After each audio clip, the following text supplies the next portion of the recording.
上司建议小美考虑清楚，可以选择自愿加入。小美在边境工作多年，但只能抓一些虾兵蟹将，只要能抓住今天案子的负责人，她自愿加入。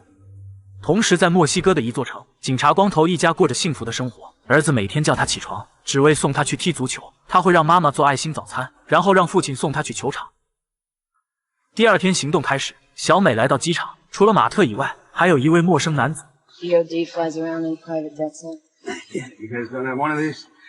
男人叫亚历桑德罗。交谈中，小美这才知道他们不去埃尔帕索，而是飞往墨西哥边境。飞机飞向高空，亚历和马特都睡着了，只有小美清醒。期间，亚历